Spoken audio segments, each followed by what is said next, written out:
This is a SnapEd New York video presentation.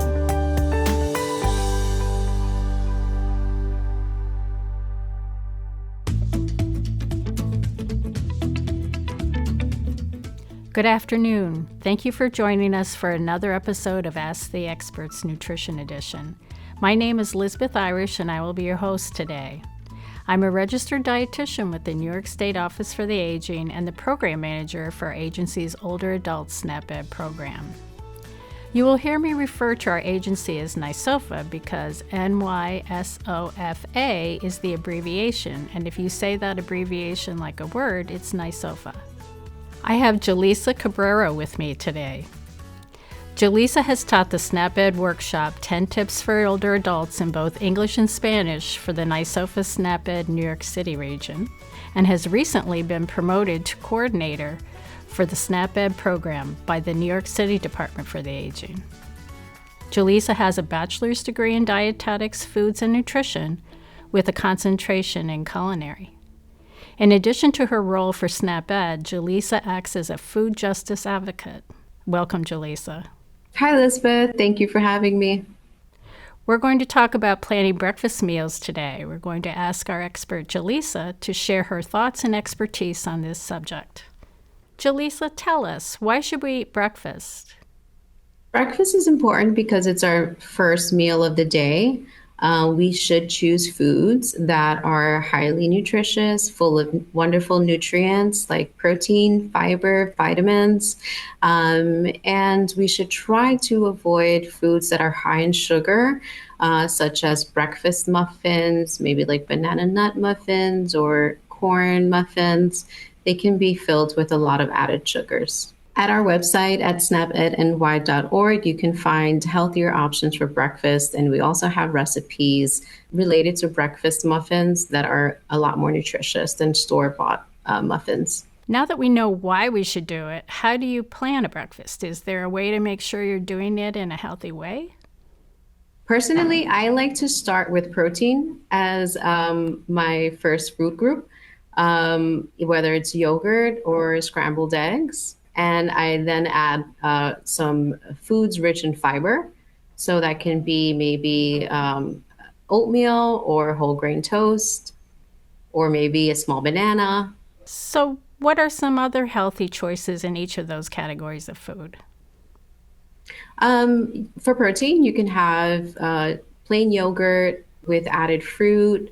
You can have scrambled eggs with maybe some onions and peppers added, scrambled in, or you can have maybe whole grain toast with avocado and a small piece of fruit as well.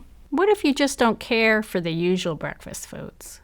I think it's still important to even have a small meal. So maybe if you can have a slice of whole grain toast with peanut butter, something to make you feel full. To get you through your mid-morning snack. It's important to have some fuel in your body to start your day. Jelisa is now going to assist us with answering some questions from our viewers. Our first question is it okay to eat the same breakfast every day? It's important to add variety to your breakfast throughout the week. You can always make small changes to your oatmeal routine. Maybe you can add a pear, a baked pear. You can cook the pear in the oatmeal, or maybe an apple. You can also add unsweetened dried fruit to your oatmeal to add more variety. Or if you like scrambled eggs, you can add different vegetables throughout the week, maybe some leftover cooked broccoli from the night before. That way you can save money and save time on your breakfast the next day. There's also a variety of wonderful recipes that you can find on our website on snapedny.org that can help you with choosing healthier breakfasts. There's a lot of confusing nutrition information out there. Here's a question from someone trying to navigate all that. Lately, I've been hearing that oats are unhealthy. Can I still eat oatmeal for breakfast? Absolutely. Oatmeal is a wonderful source of fiber. And to add even more fiber, you can cook in a pear or an apple. You can also even add unsweetened fruit like raisins or dried cranberries for sweetness. It also has some protein. You can add low-fat milk to that if you want to add more protein and calcium, vitamin D. If you are lactose intolerant, you can add a plant-based milk. But it's important to choose unsweetened plant-based milks because it can have a lot of added sugar. What about oat milk? Oat milk has also become a popular staple in our supermarkets, but unfortunately, it can be high in added sugars. That's why we usually always recommend unsweetened plant-based milks. And our last question for today, I'm just not hungry in the morning. What should I do? I think it's important to still have a small meal. You don't have to have a big meal in the morning if you're not a breakfast person.